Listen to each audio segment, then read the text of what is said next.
Okay. What are we doing here? What am I doing? What's up? We ready? Bill? Good evening. How are you? I'm I'd wonderful. like to call this public hearing to order. Please join me in the Pledge of Allegiance. I pledge allegiance to the flag of the United States of America and to the republic for which it stands, one nation, under God, indivisible, with liberty and justice for all. Okay, Roxanne, would you please read the call of the public hearing? Notice is hereby given that the Town of Ledyard will conduct a public hearing by the Town Council on Wednesday, March 11, 2020 at 6:45 p.m. in the Council Chambers at the Town Hall Annex located at 741 Colonel Ledyard Highway, Ledyard, Connecticut, to discuss the fiscal year 2020 Community Development Block Grant Program and to solicit citizen input.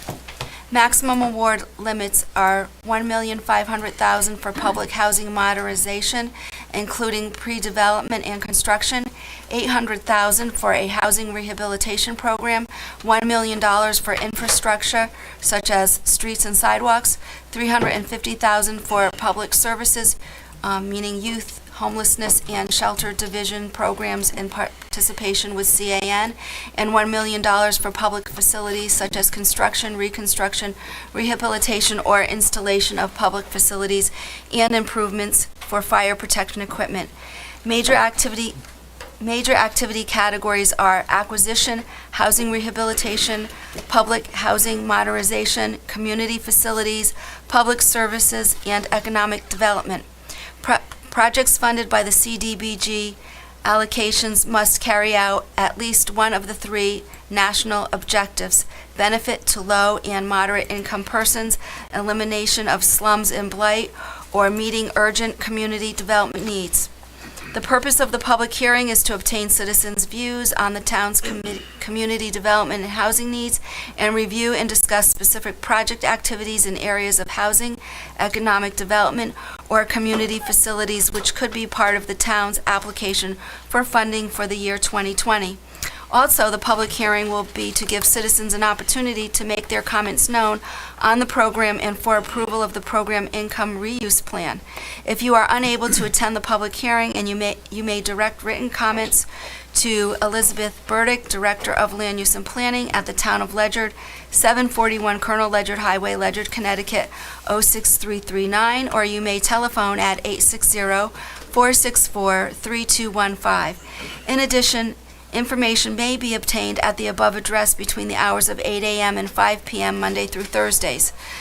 The Town Department of Land Use and Planning, on behalf of the Town of Ledyard, anticipates applying for the maximum grant in the amount of $1.5 million under the Public Housing Modernization.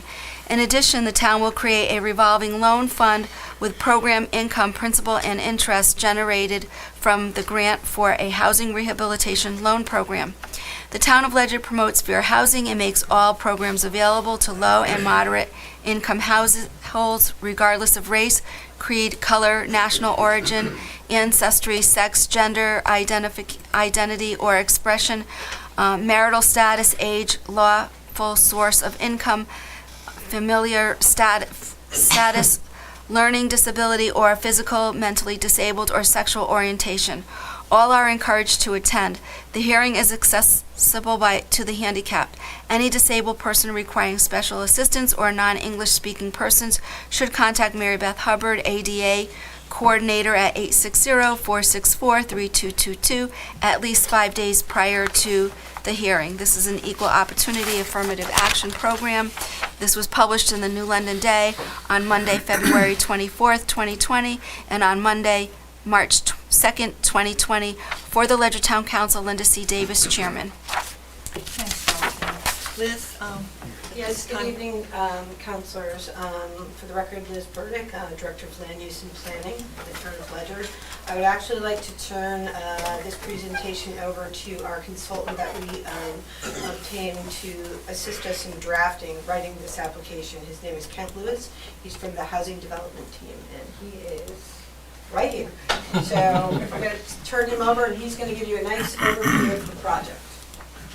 Good evening. Like she said, my name is Kent Lewis. I'm with the Housing Development Team. We are housing consultants in Connecticut that do these types of applications and all other applications for federal, local, state, everything you can imagine to beg, borrow, and get grants and funding for affordable housing. And we have been selected by the town to help. Thank you for reading everything in the notice, because that was a lot of what I was going to say. So I'll be kind of short and sweet. Basically, this is the public hearing about the town, putting in an application for small cities, community development block grants. The town is looking to put in a small cities grant for the Kings Corner Manor, which is part of the Ledyard Housing Authority. It's 30 units of disabled housing, disabled and senior housing. The maximum grant is 1.5 million. We probably will not get to that, but until we get all of the environmentals done, I mean, who knows if there's anything under the tiles or in the bathrooms or whatever. So the cost could go up, but the maximum that we could be applying for is 1.5. When we'll see how that kind of goes forward. The goal of this application is really to improve the Kings Corner Manor. This obviously is a very older development. The windows and the doors are not energy efficient at all. We're looking to remove architectural barriers throughout the development, and we're looking to improve safety. Some of the ways that, and as well as we're also looking to make the heating system more energy efficient. Currently, the energy system is for heat is electric baseboard, which is very costly to the development. And in order to control rents in the future, we're looking to do mini split systems, which is basically going to provide new heat and air conditioning to all the units. We're looking to improve the envelope by replacing all the windows with hopefully triple pane windows. We're replacing all the exterior doors, as well as we're putting storm doors on them. As far as architectural barriers, these developments, because of the era that they were built, can never really be fully handicap accessible. What we try to do is do baby steps and remove what we can to make it better for the residents. And what that means is we typically go in and look at the bathroom and say, what can we do to make their lives easier and better? And the one thing that we've done a lot in a lot of these types of developments is we take the tubs out, we put in a roll-in shower, it makes it easier access, we put grab bars in it, we change the floors, we change the tubs, we change the toilets, the sinks, just to kind of freshen up that bathroom and make it a little easier to get around in. And that definitely helps for the future. So, the goal of this is to make it easier for the residents that are there to live in it, as well as improve the energy consumption and the efficiencies so that this can maintain the affordable rates that it's at this time. This will go under the benefiting the low to moderate income families, which this is 100% low to moderate income, so the benefit for this grant will be directly to them. We do not anticipate any displacement of residents. We've done many of these over the years. We're able to coordinate to be able to get into the bathrooms, do the work, get a generally working bathroom at the end of the day so that they can actually use it. There may be things still drying in the shower that they can't use, but they'll at least have the facilities to use overnight. The next day they're finished and we're out in 2 days. That's typically the way it works. If there is any kind of asbestos or lead in there that can drag on an extra day, we may need a floater unit, but for the most part we've actually been able to do those in a day as well. So the windows and the doors, those go in within a day, and we don't disturb them. We typically don't do both the window activity in one unit and the bathroom activity in the same unit at the same time because it's just too much chaos for the residents. So we anticipate most of these we're doing in 6 to 9 months of construction. This should be that, but we anticipate the maximum this would be is a 12-month construction period. The way the time frame of these grants are, just so you're aware, we will be applying in April for this. We don't find out probably, who really knows? It's normally in August, sometimes it's September, sometimes it's October, all depends on what's going on in Hartford. And then we typically go to bid, we go to contract, and at this time next year, we would be starting to work, is the most likely. It could be earlier, highly unlikely, That's generally the way we look at it. As mentioned, there is previous grants that the town has gotten before, which was their rehab program, which was for owner-occupied rental, owner-occupied buildings, home ownership throughout the town. That is a 2015. I have to, part of the thing we have to say of old grants is there is program income that's come back. That grant has been closed out and completed. But as program income and somebody refinances and that money goes back, it goes into a program income fund, and then they can give out another loan to another housing. So, and that's pretty much it. And then if you have any questions for me. Do any counselors have questions? Or are there any comments from the public at this time?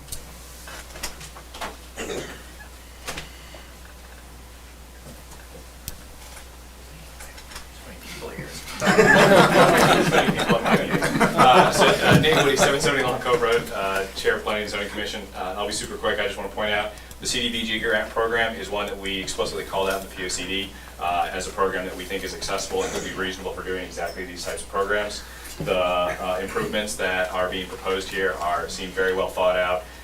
Looking at efficiency and upgrading these apartments. I think the only way we're going to bring these apartments up so that they're usable in the future is with a significant capital investment, and so I applaud the effort in trying to move this forward. So I fully support this program. I hope you do too. Thanks. Thank you. Are there any other comments at this time?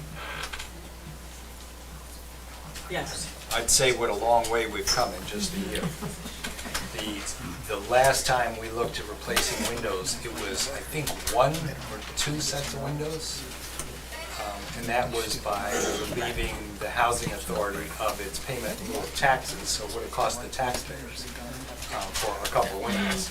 This is long overdue and well done, so thank you, Liz. Colleen, I'm going to go to the next, and then I have a few letters to read into the record. My name is Colleen Lauer. I'm the Executive Director down at Kings Corner Manor. Kings Corner Manor is our low-income elderly disabled housing, opened in the late 80s, and it's provided affordable housing to many tenants for more than 30 years. Unfortunately, upgrades have not been completed unless something's failed, for example, our roofs, and they were replaced in July of 2009.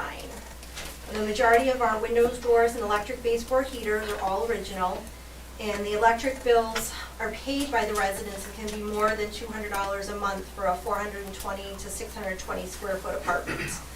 Bathtubs can also be a danger to our seniors. Walk-in showers will be very beneficial to them. The Small Cities CDBG grant will help provide the necessary funds to make the upgrades these apartments desperately need. Will also help the residents lower their extremely high electric bills and help keep these apartments affordable. Thank you for applying for the funds that will keep these units affordable and make Kings Corner Manor apartments safer and more energy efficient. Thank you. Liz? Thank you.